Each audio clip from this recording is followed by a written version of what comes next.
If it's Monday, shutdown, showdown. Republicans are at the bargaining table and they're at odds over how to keep the government's lights on. Will the Speaker of the House turn to Democrats for help? Plus, refusing to resign, New Jersey's senior senator says he'll stay on the job, despite a growing chorus of Democrats telling him to step down. We'll have more of his public defense to his historic second indictment. Plus, problems at the polls. Alarm bells are blaring for Democrats in the latest NBC News survey of the 2024 election. With President Biden's approval underwater, can he hang on to the coalition that put him in the White House? Our own Steve Kornacki will dive into the numbers.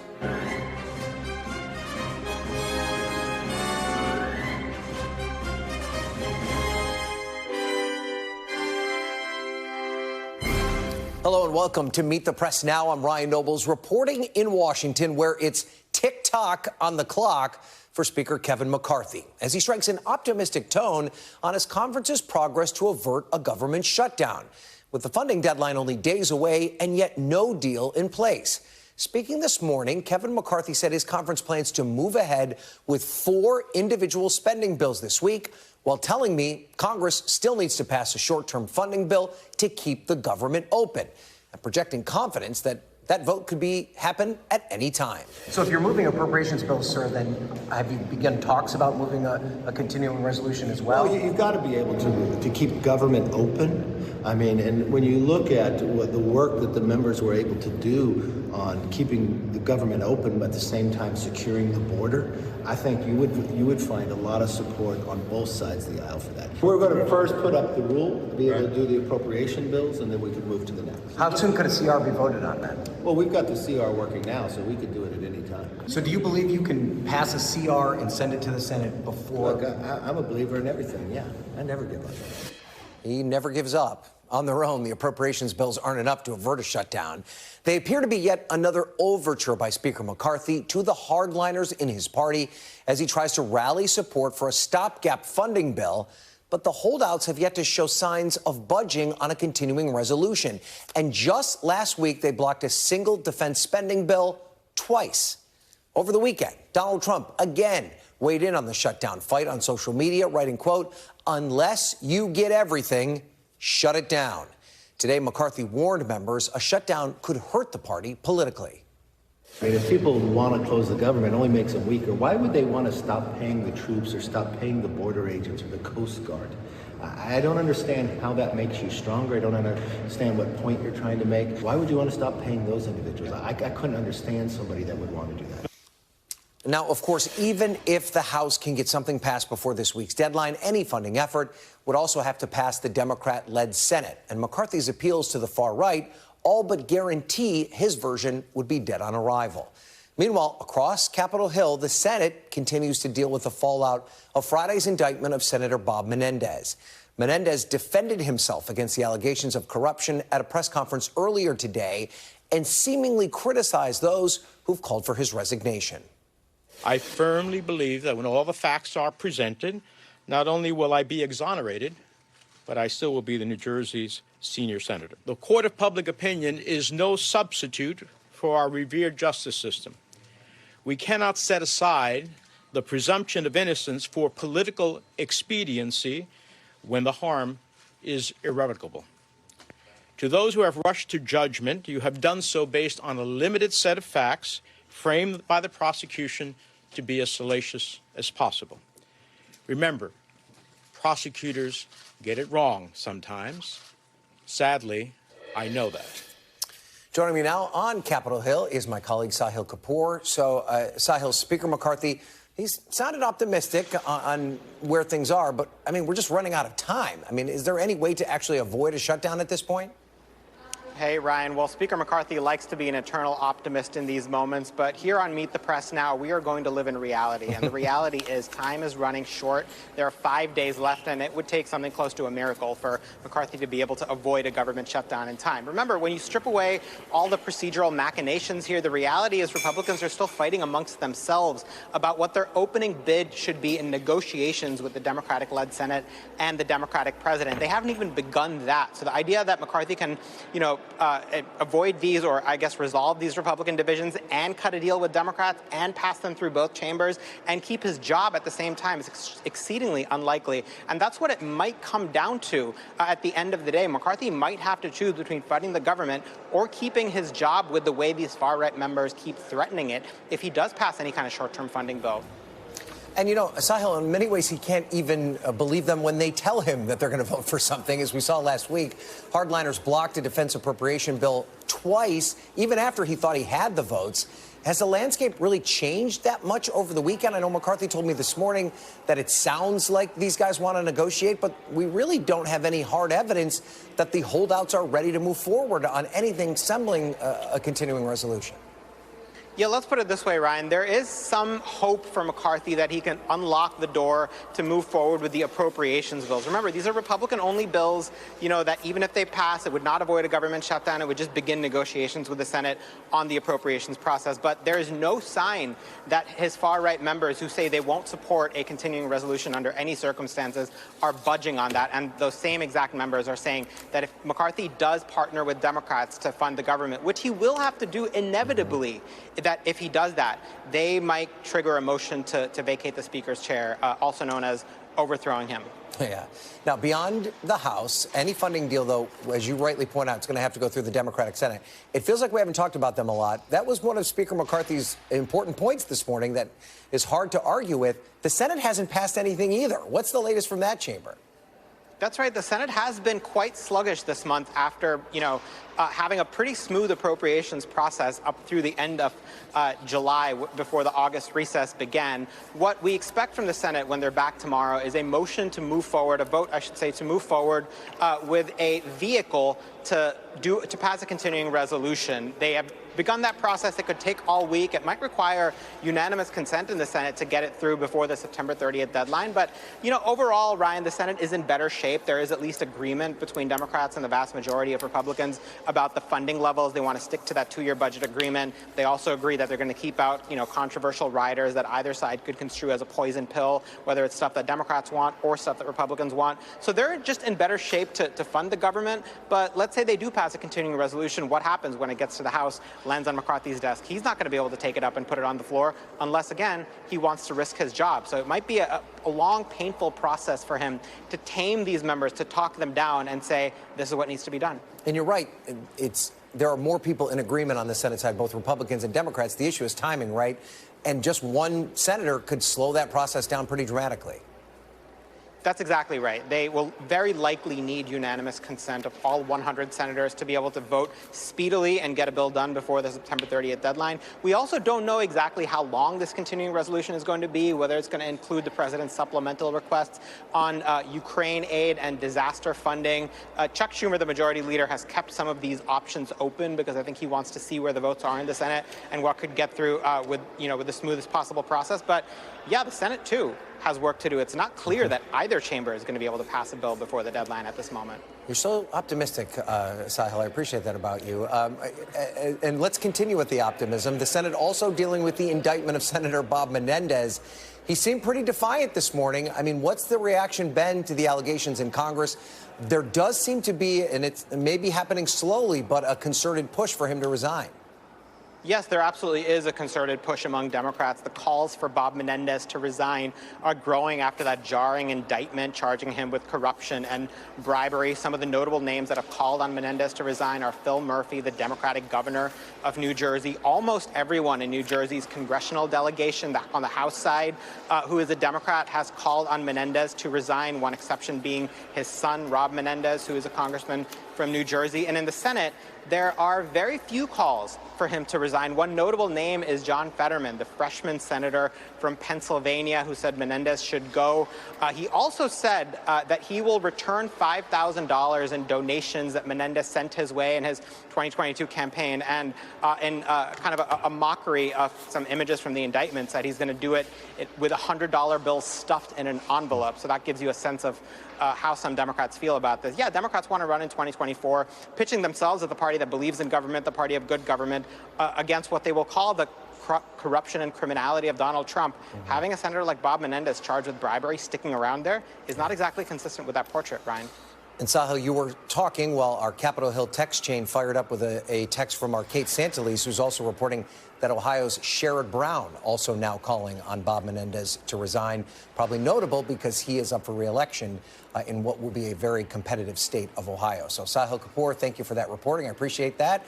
Now joining us is our panel. Dan Merica, a national political reporter for The Messenger.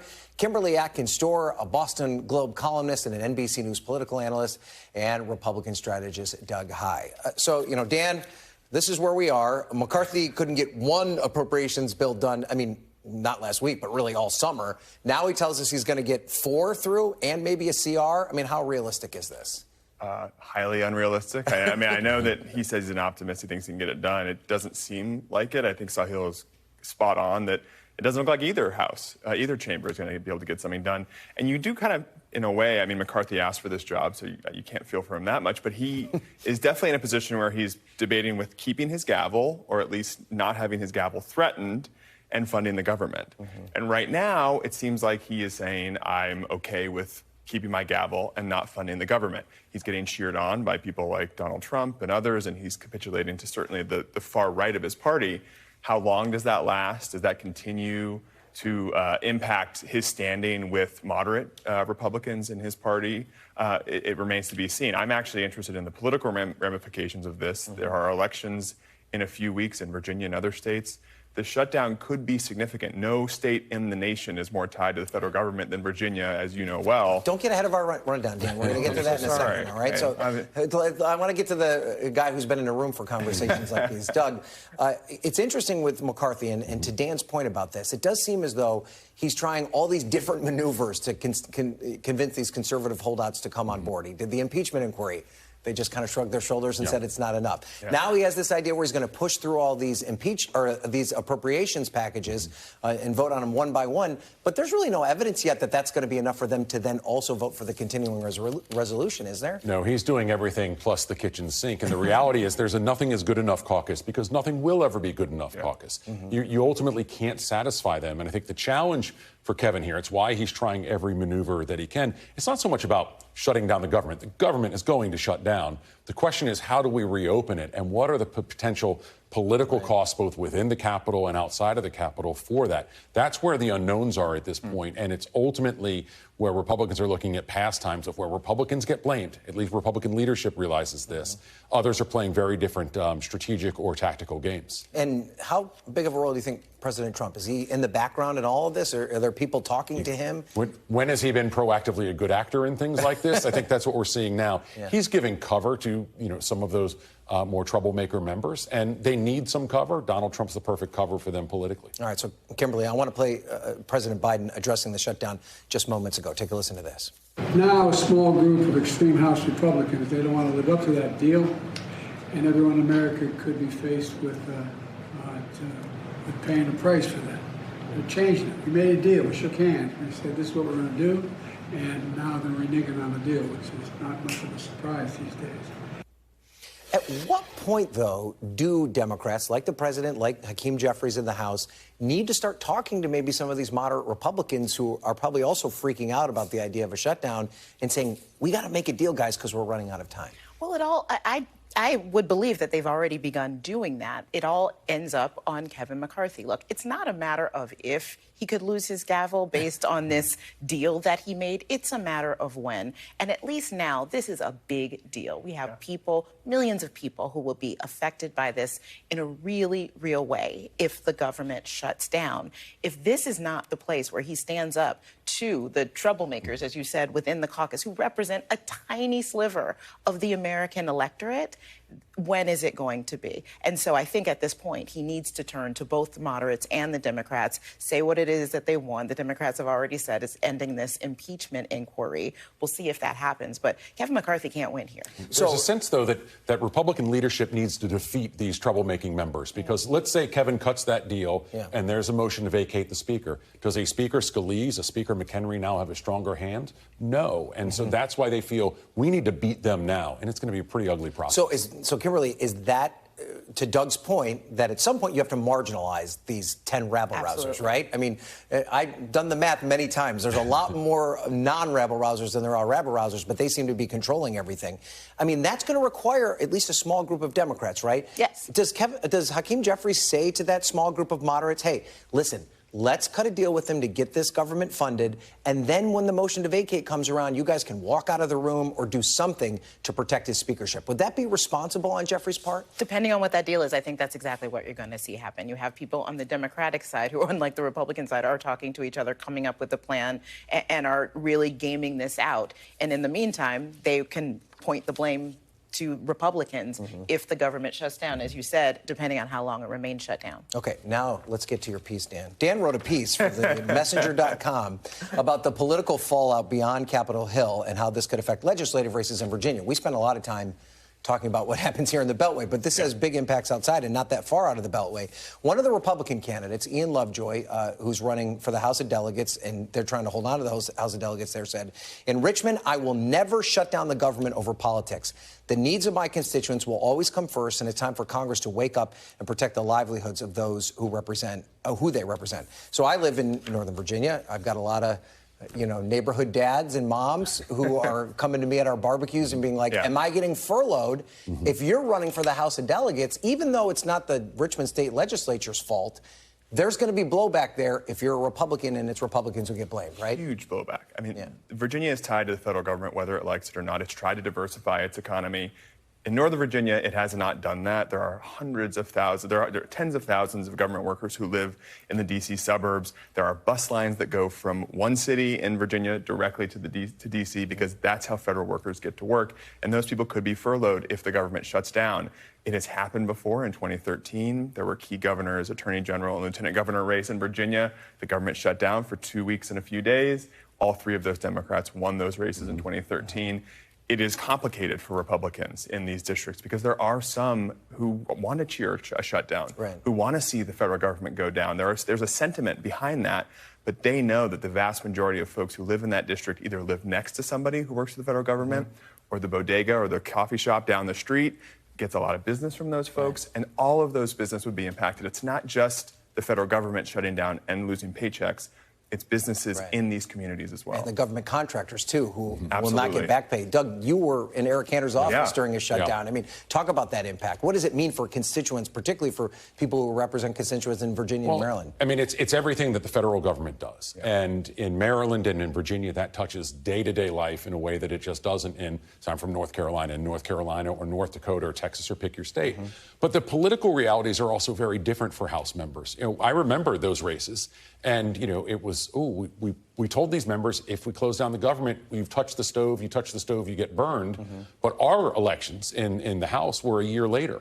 And there ultimately was no penalty for Republicans. And Republicans in the House of Representatives are very mindful of it. It's why their motivations are very different than what you think they might normally be. All right. And Kimberly, before we go, just the impact for Democrats of the Menendez indictment. Do Democrats need to get ahead of this and try and distance themselves from him? I think they absolutely do. I think if he resists the calls to resign, which I think will only increase, they will have to create that distance because, as you pointed out, corruption is the very thing that Democrats have been claiming the moral high ground on. And so if someone within their own ranks gets a pass, it will be impossible for them to differentiate between what he is doing. Yes, he didn't wage an insurrection, but it's the kind of bribery that gets to the heart of what you don't want politicians to do. This is the second time around. I don't see a way out of this. Biden's giving a speech on protecting democracy this week. This week. It's bad timing in that front as well. It's awkward, right? And it may not be an insurrection, but trading government secrets to another foreign government big problem. Is a very big problem. So obviously innocent until proven guilty, but a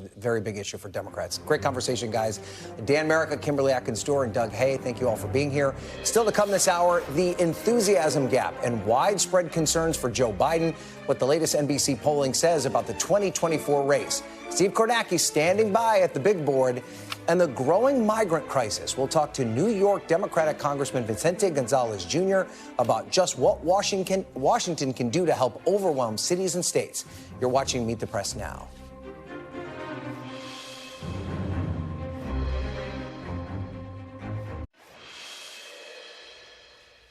Welcome back. We already gave you a little taste, but we do have a slew of brand new numbers from our NBC News poll on the 2024 election, President Biden, and more. We're going to be rolling out new numbers all week, but we have some very interesting insights to start with. And joining me now at the big board with our poll, who else but NBC's Steve Kornacki. Steve, I wanted you first to talk about the Bills' chances of winning the AFC East, which I know you're also very adept at, but we won't get into that now. Instead, let's talk about these interesting numbers in this new poll about 2024. Take it away. Yeah, well, Tua is the only thing standing in your way in the I don't AFC want to talk about that. But we'll talk 2024 election, and we'll start on the Republican side a couple days from that next Republican debate. Here is where we, in our NBC News poll, have the Republican race nationally right now. Donald Trump, look at this, the former president way out in front, 59% support. Second place, Ron DeSantis at 16, a 43-point gap. That's like that Dolphins-Broncos game yesterday in terms of the gap, almost there. And everybody else back in single digits here. And I think significantly, you heard at the start of the summer a lot of Trump's Republican rivals, his critics, certainly on and off the record. They talked about the indictments Trump was going to face over the summer, the charges, Trump skipping that first Republican debate as potentially bringing his numbers back down to earth and giving some of these other candidates an opportunity to move up. And instead, you had the indictments, you had the debate. Trump has only expanded his lead. He was barely at 50% back in June. Now he's nearly at 60%. And as you can see, nobody else has moved up. So if this is the direction Republicans are going, if they want to renominate Trump and if they want a rematch with Biden, how might that look? We polled Trump versus Biden in a rematch. And look at this. They are tied 46-46 in our poll. And I should note, our poll and just about every other poll out there taken in 2019 and 2020 never showed a race this close between Biden and Trump. And Biden, in fact, did win the popular vote by 4.5 points over Trump in 2020. So what's different now?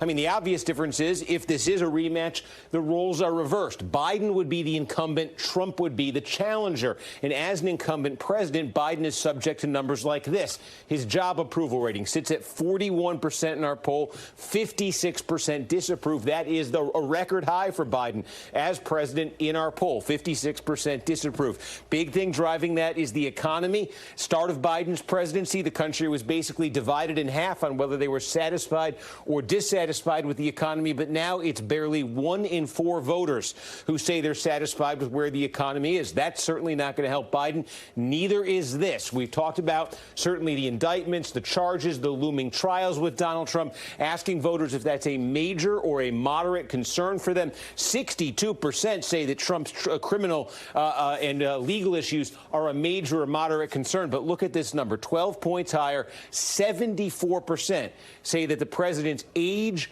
and fitness represent a major or moderate concern to them as they make up their minds. By the way, Donald Trump, only 3 years younger than Joe Biden, 80-77, but a 27-point gap in the number of folks who say that Trump's age and fitness are major or minor concerns for them. So that is an X factor that probably looms large and affects Biden's poll numbers as well. Okay, Steve Kornacki, thank you so much for breaking that down for us. And joining me now to make sense of all those poll numbers, what a job for you, Amy, is Amy Walter, the publisher and editor-in-chief of the Cook Political Report. I mean, if I'm a Democrat, I got to look at these numbers and be really concerned. And it seems like every time you talk to a Democrat, they're like, well, let's just wait until we actually get into a general election. Could we get to a point where Democrats just assume everything's going to work out okay, and then all of a sudden they wake up and they could be in trouble? Well, I don't think there is one Democrat, certainly not one Democrat I talk to, who feels like, oh, we got this thing in the bag, don't worry about it. But there are some conflicting data points. So we see in this poll that Democrats are unenthusiastic, especially younger voters, voters of color, not as interested in the 2024 election than Republicans or older voters or white voters. And yet we've had special elections. We've had about 30 special elections at the congressional and state legislative level where Democrats are outperforming their baseline in those districts by, on average, 11 points. Wow. So you're getting to see, well, this is a poll, and then this is actually what's happening in reality. Which one of those things is correct? I think both of them can be true at the same time, and this is what Democrats are really hoping, which is this. Look, is their base not super excited right now? Sure, not when we're talking about how old Joe Biden is or what's going on in the economy. Right. But in 2024, we'll also be spending, this is Democrats saying this, we're going to be spending a lot of time talking about the stakes of this election. It will be about Donald Trump. It will be about January 6th. It will be about abortion access. It'll be whatever goes on in these trials. Our voters are going to turn out just like they have in every election in the states that matter. But to your point, they still have to turn out. Right. And that is, if the economy is looking as if they're as glum about the economy as they are right now, or maybe things get worse. What if we have inflation that's kind of sticking to where it is and unemployment starts going up? If there is something else that comes up that really takes the focus onto something that's more of a Biden weakness than an asset, a movement of just a little bit, couple folks staying home. Right. That matters a lot. Well, to that point, we just had the graphic up there again, but if we can bring it back up, the numbers that talk about what voters are more concerned about, and Steve did a good job of breaking it down, but 74% saying that Biden's age and fitness is their number one concern. That's actually quite a bit more than even these criminal and civil trials that Donald Trump is dealing with. And then look at how close that matches to the situation that with Hunter Biden that President Biden is dealing with.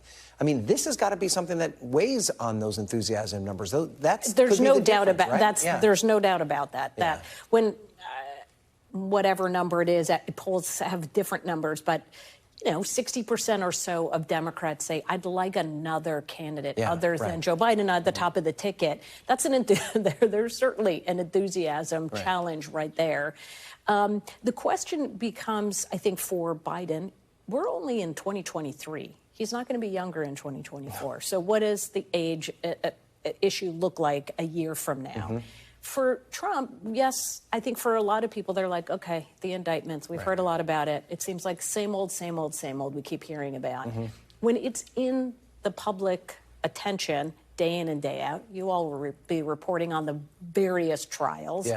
Will that number equal or surpass the Biden health presented with the number? evidence every day. That's right. In that you say, well, boy, gosh, given that. The lesser of two evils. It feels like we're in, to me, the most important number out there was one that the Pew poll showed the other day that 65% of Americans, when asked how they feel about politics, said exhausted. Right. Exhausted. So no one's really excited about this rematch. Well, despite all these age and fitness concerns, there really is no serious Democrat even thinking about running against President Biden. Congressman Dean Phillips, he tried to beg a bunch of Democrats to do it. None of them were interested. He's now thinking about doing it. I mean, what would be the utility in someone like him jumping into the race? I know it. There are, I guess, this idea that you want to have a placeholder, somebody who's on the ballot in case something happens, perhaps is where we're going here. But a primary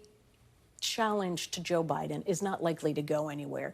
Even among Democrats, those who say we'd like to have somebody else on the top of the ticket, they like Joe Biden. He has high approval ratings among Democrats. It's not that they think he's not doing a good job or they disagree with his policies. They would like, I think, what they're saying is not that I want someone to challenge him, but that he just shouldn't run again. That I'm just and worried that's a very about different. him as a candidate. I'm worried about him as a candidate. He should step down. And whoever gets the nomination, let that happen. But I don't know that what they're asking for is an actual fight within the party that could potentially split allegiances. All right, one last question for you before you go. My NBC News colleague Sahil Kapoor was on with us earlier. He's got some great reporting about Kirsten Sinema. Considering an independent run, she's putting out some paper trying to tell people how she can win a race in Arizona as an independent with two other candidates. What's her realistic path to that seems her path she suggests is that she doesn't need to pull off that many Democrats. She's not very popular among Democrats. Pull off a quarter of Republicans. But here's the thing that strikes me as very, very close to difficult, not difficult, impossible, which is winning 60 to 70% of all independent voters. Remember, people identify themselves as independent. It doesn't mean they want to vote for an independent. Exactly. That's a lot of votes to get among people who really do lean Dem or Republican. Okay. Well, that's a great piece by Sahil. Find that at NBCnews.com. Amy Walter, thank you for being here. I appreciate it. Good to see you. Next, Donald Trump all but certain to win the third GOP nomination. It seems that way. We have new reporting on anti-Trump apprehension from some of the party's top donors, what they're worried about and what they've been spending, all this money they've been spending to stop the former president, and it could be a fool's errand. You're watching Meet the Press now.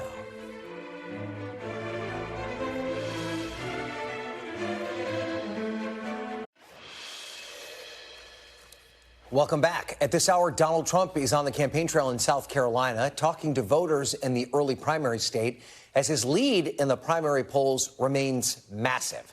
My NBC News colleague Vaughn Hilliard and Ben Camisar have new reporting on how the anti-Trump effort inside the Republican Party is faltering in South Carolina and across the board, with Trump appearing to be on a glide path toward his third consecutive nomination. Vaughn Hilliard joins us now. He's on the ground with the former president in South Carolina. So, Vaughn, you're in South Carolina, and Trump is there as well. But I want to start with this new reporting about the various anti-Trump factions inside the Republican Party. They just have been unable to gain any traction.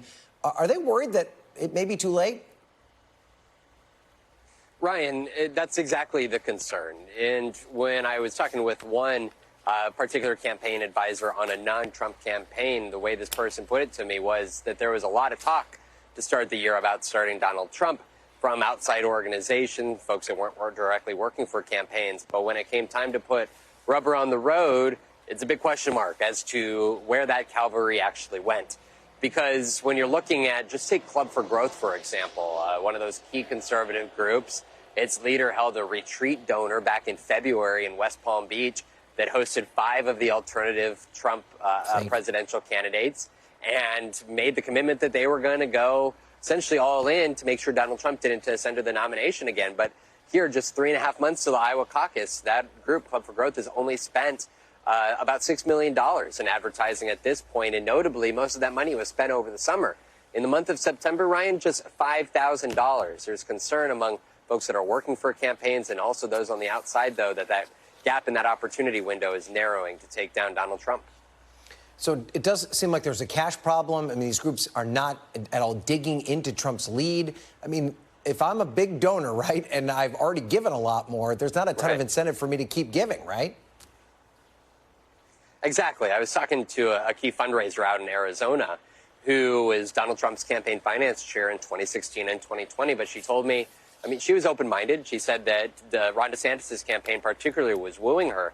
But she said that in her conversations with donors in Arizona, she said that she found it difficult to make the case to anybody that they should donate because there was no viable alternative to Donald Trump in her eyes. And she believes that Trump has become more attractive to her personally over the course of the summer. And she said, hey, in her position as a fundraiser, the best bet for her right now is Donald Trump because she wants a Republican back in the White House to take on Joe Biden.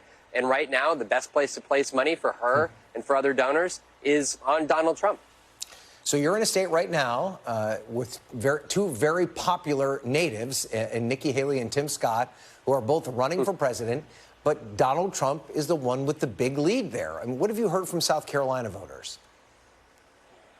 Right. As of right now, it appears, Ryan, if polling is accurate, that they're not popular enough. In 2 recent polls out of South Carolina, it shows Donald Trump with about a 25%, 30% lead over Tim Scott, Nikki Haley, Ron DeSantis here. And I want to let you hear from 2 of the South Carolinians. Of course, we are at a Trump rally. It just wrapped up here, and folks are here for a reason because they like Donald Trump. But I think it's important context because this is what Nikki Haley and Tim Scott are up against if they want to pull off a nomination and beat Donald Trump.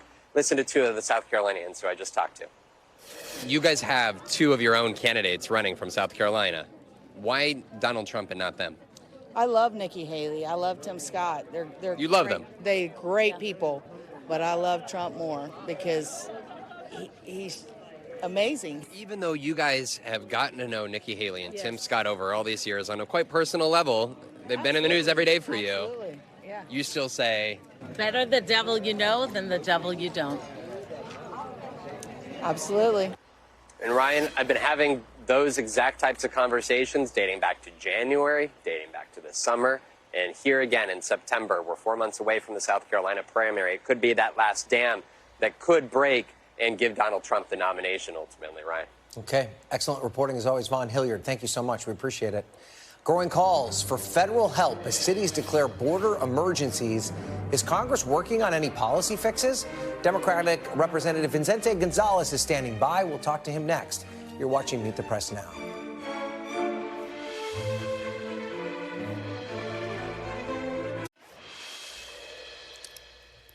Welcome back. We continue to follow the situation at the southern border, including this new video showing CBP officers in Eagle Pass, Texas, cutting a razor wire where migrants, including children, were stranded after crossing the river.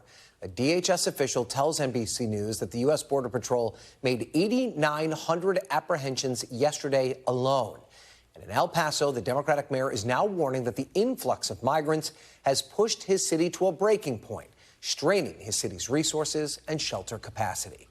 Julia Ainsley is in Eagle Pass, Texas, where the mayor there declared a state of emergency last week. Here in Eagle Pass, Texas is the epicenter of what has become a near record-breaking migrant surge. Just today, we saw hundreds of migrants cross the Rio Grande through treacherous waters that have killed some migrants last week. They came here. Border Patrol started cutting the wire to let in hundreds of migrants who are now behind me. They're being processed. You can see a lot of young children, families. They can get water here, use the bathroom, and then they'll be taken to Border Patrol processing centers. But according to some new data we just obtained, border processing centers here are over double their capacity, meaning they're trying to release these migrants as quickly as possible so they can take in more and more because they keep coming. You can hear some of the trains that have been coming through here. A lot of the migrants are riding on top of the trains. Most are from Venezuela, and when we talk to them, they're happy that they've gotten across, but many are crying because the journey was so dangerous. They say that it was in Mexico where they found cartels that were violent. Many of them were kidnapped, assaulted. They're worried about their children being hurt as well. So from here, they'll be processed and released into the United States. We know that most of the migrants crossing now are not sent back. They're released with a notice to appear in immigration court. Sometimes that date can be set years into the future. And it's really calling into question the effectiveness of the new Biden border policies. You know, the COVID-19 policies that really restricted a lot of immigration came to an end in May. They replaced that with something that they thought would be even stricter, that would keep a lot of migrants from coming here and claiming asylum. But instead, these numbers now are just getting so overwhelming that they're getting more and more and releasing more. The word gets back, more migrants come. But I will say some of the migrants we spoke to today said they wish they hadn't come, that the journey was just so dangerous. I've been covering this issue for almost 10 years now. I don't think I've ever seen a day like today with these numbers and this kind of desperation. All right, Julia Ainsley, pretty stark reporting. We appreciate that. Let's now bring in the Democratic congressman from Texas, Vicente Gonzalez. Congressman, thank you so much for being here. Obviously, you're seeing what we're seeing, these apprehension numbers close to what we saw back in May before Title 42 ended. At the time, you called on the White House to extend Title 42. What's your assessment of how President Biden has handled the migrant issue since that COVID-era policy ended? I did. Well, let me tell you, it's a very complicated issue. It was complicated during Republican administrations and it's complicated now during the Biden administration. What I've been asking for and what I've been proposing is a Safe Zone Act that creates safe zones on the border of Guatemala, in Central American countries, all the way to Colombia, where asylum seekers must process at that juncture. And if we're going to ultimately allow them in the way we are now at our southern border, let's let them fly in from that destination. And it does two things. It takes the pressure off our border, and it removes the cartel element out of the equation. But at the end of the day, we also need to hold Mexico responsible to guard their southern border, to guard the north of their country, to prevent so many masses of people coming through. We need to get the Central American countries to also cooperate. It takes real diplomacy. It takes real communication. And sometimes it takes a threat of sanctions against our southern neighbor to do what's right and be a good neighbor. I don't think they have been. I want to show you a tweet from Governor Abbott from not too long ago. He said, quote, additional buses deployed to Eagle Pass are loading up to send migrants to self-declared sanctuary cities. There's been obviously a lot of controversy about this policy from the Texas governor, but there's no doubt that it has risen awareness in places like New York City and Chicago and other areas where these migrants have been sent to. What is your message to him? Do you think that, do you disagree with this policy? Do you think it was wrong? Well, let me tell you, I think we all understand that we have a disgraceful problem on our southern border that's gone on for several administrations. Governor Abbott has been grandstanding for years now, and he put this wire and buoys on the river. They have done zero to stop migration from coming into the southern border of Texas. Zero, at the expense of billions of dollars of taxpayers of the good people of Texas. So, you can play circus all you want, but it's not bringing any solutions. What I'm proposing is a real solution in southern Mexico and Central America, and have a real strong diplomatic consequences. Mm-hmm. And I think we need to talk to the president of Mexico and have him guard his southern border, protect his airports, protect his coastlines, and certainly the massive migration that's coming from the southern border. And we need to get other Central American presidents to cooperate. But you do that through diplomacy. Mm-hmm. You do that, with a stick and a carrot. We need to do that. Where we're seeing the images that you're seeing on the screen now with this quarantine wire and these buoys that are killing people. This is all an Abbott political public stunt that has brought zero to the American people, zero results. Okay. We have more migration coming into southern Texas than we've ever had before, given that he's put all these wires and buoys and all this, grandstanding to the good people of Texas. But it's really shameful that it's had zero results. And I think at the end of the day, that's what people realize, that, hey, we've spent billions of dollars. We have all these people and we have all this material and buoys and stuff on our southern border, but it's had no real effect. In fact, It's had the opposite effect. We have more migration now than we've ever had. So we need to look for intelligent ideas and solutions, not this circus that we're seeing on our southern border with those wires that I'm looking at right now and these buoys. What we need to do is hold Mexico responsible and tell them, if you don't guard your southern border, we're going to start sanctioning you with one product at a time, with one issue at a time. So I know your complaints are with Governor Abbott in terms of the optics of all of this, but a lot of what you're talking about, though, would be the responsibility of the Biden administration. Should they be the ones to offer the sanctions? And also, should there be a state of emergency that's declared at the southern border? Because that would allow the administration to enact, some restrictions and policies that would at least begin the process of trying to rein in this crisis. I could certainly consider something like that. We're not going to separate children from their parents the way they did during the Trump administration, but I do think we need to have strong order on our southern border, and we need to do it with enforcement. We need to do it with diplomacy. We need to do it with potential sanctions to our neighbors to the south. We need to hold President Obrador responsible to guard his southern border and to stop the massive migration that's coming north. It's unbearable. I've been saying it for years now. I said it during the Trump administration. I'm saying now during the Biden administration. This is not a Democratic or Republican problem. This is an American problem that we need to come together with common sense solutions. Okay. And before you go, Congressman, I do need to get your take on the looming shutdown threat. Obviously, most of this work right now is in the hands of Speaker Kevin McCarthy. But would you be in support of your fellow Democratic colleagues reaching out to a group of moderate Republicans to do a discharge petition to try and get a continuing resolution passed? And then separately, would you support a move by Democrats to help Speaker McCarthy out to get something over the finish line? Listen, I'm for anything that makes sense, that keeps the government open, that keeps us operating, that keeps us prosperous, that keeps us working, and keeps our economy growing. And I'm always looking forward to reaching across the party line to make things better. If we need to keep our government open. That's a common sense idea. Of course, I'm open to talking to our friends and working things out with friends on the other side of the aisle that are reasonable. We have a lot of great, reasonable Republicans on the other side that we should work with. We have some radicals, crazy, that are bad for our country on the extremes, and it's unfortunate. And that's something that we're dealing with, and it's really punishing our country. Okay, Congressman Vicente Gonzalez. My apologies, sir. And I'm not paying for that border wall. All right, fair enough. I appreciate it. Thank you so much for being here. We appreciate it. The summer of strikes is officially over, only because it's officially fall. Picket lines continue to crisscross the country, but there may be at least one deal in sight. You're watching Meet the Press now.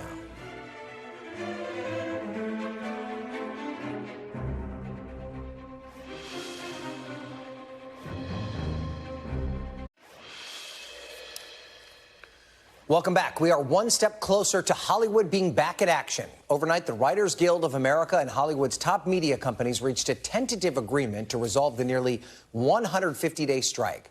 While the details of the agreement are still unknown, some of the biggest demands included higher pay, higher residuals, and protections against the use of artificial intelligence. Meanwhile, in the Midwest, Michigan will get 2 high-profile visits as the UAW and the Big Three automakers continue their negotiations. Tomorrow, President Biden will show his support for the strike by joining auto workers on the picket line. And last hour, President Biden echoed his support for the UAW. I think that now that the industry is roaring back, they should participate in the benefit of that. And if you take a look at the significant increase in salaries for the executives and growth of the industry, they should benefit from it. So yes, I always support the UAW. And former President Trump will also head to Michigan. He'll deliver a speech on Wednesday as part of his counter-programming of the second GOP debate. And joining me now is Noam Scheiber. He's a labor reporter for the New York Times. Noam, thank you for being here. I mean, how do you expect President Biden and former President Trump's visits in Michigan to be received? It's hard to say. I mean, the UAW typically supports Democrats in presidential elections. I think in 2016, the UAW estimated that about 2/3 of their members had supported the Democratic candidate Hillary Clinton, and about 1/3, maybe slightly higher, had supported Donald Trump. So I think Donald Trump typically, does a little better than a typical Republican among UAW members, but we shouldn't assume that it's kind of 50-50 or even majority toward Trump. I think there's still a lot of residual support for Democrats and probably President Biden within that union. And, President Biden has often called himself the most pro-union president in American history. He's largely been hands-off in this particular arrangement ahead of him traveling to the picket line. Do you agree with that assessment? Is he the most pro-union president? Yeah, I think he can make a legitimate claim to being the most pro-union president in many decades, certainly. I mean, if you look at his appointments to the NLRB, the National Labor Relations Boards, and how aggressively those appointees have prosecuted labor law violations. If you look at the amount of money that has gone toward union pension funds and subsidies to create manufacturing jobs, you look at Department of Labor regulations, I think you can make a case that he's been, probably the most pro-union president, certainly in many decades. So Shawn Fain, of course, the leader of the UAW, he's taking a unique approach to this strike. He's opting for a more targeted approach. But is there any concern they're being too aggressive or maybe asking for too much? Yeah, I think it's a real high-stakes gamble. Certainly the workers feel like they have not shared in the benefits of the profit growth that the Big Three have seen over the past decade. So seems like there's a legitimate basis for them asking for a lot. They also made a lot of concessions in the 2007 through 2009 period during the financial crisis and the Great Recession. And so it's understandable that those workers would want to recover some of those concessions. On the other hand, the industry is obviously going through a very important, very high stakes transition of its own, from gas-powered cars, internal combustion engines, to electric vehicles. The industry is already a bit behind domestic competitors like Tesla, certainly some foreign competitors like BYD in China. So it's a very, a very sensitive moment for both sides. I think the one wrinkle here to keep in mind is, or at least the question to ask, is how much labor costs actually trickle down to the bottom line. It is certainly the case that the Big Three have significantly higher labor costs than Tesla, than some of the foreign automakers who have factories in the United States. But because these things are so, these production facilities are so capital intensive, they rely so much on technology, only a small portion of that cost disadvantage actually trickles down to the bottom line. So they may have a little more room to maneuver than you would think just by looking directly at the labor costs. It's interesting because the UAW has yet to endorse anyone in the 2024 presidential race, especially given that there isn't really going to be a Democratic primary. Is that significant? I would say it's significant, but I wouldn't overread it. The UAW definitely traditionally endorses Democrats. They endorsed Hillary Clinton, Barack Obama, but it's not as though they're on the verge of endorsing Donald Trump. The way I read that lack of an endorsement at this point was the UAW has been very supportive of Biden's clean energy policies. They were very supportive of all the subsidies that the administration sought for the transition to electric vehicles. And they felt like there should have been more strings attached to all of those tens of billions of dollars that are flowing into the auto industry. And so it was more of a like, we want to see you make good on your promises. And if you do deliver in the way that we want you to deliver, an endorsement will, there's a decent chance that an endorsement will be forthcoming. But it was more of a kind of show us before we make any sudden moves here. We don't have that much time, only about 20 seconds. Union membership, only really about 10% right now. What does all these very public strikes mean for the labor movement going forward? Well, I think what we've historically seen is that enthusiasm for unions and labor organizing and strikes can be very contagious. When one group does it in one industry, people in another industry see, oh, I can do that too. Maybe it's worth me joining a union. Maybe it's worth me going on strike. So this thing can really spread, and historically we've seen these things spread very quickly. Excellent job answering that question so briefly. Noam Scheiber, thank you so much for being here. We appreciate it. And thank you for being with us this hour. I'm back tomorrow with more Meet the Press Now. But NBC News coverage starts with Hallie Jackson right now. Thanks for watching. Stay updated about breaking news and top stories on the NBC News app or follow us on social media.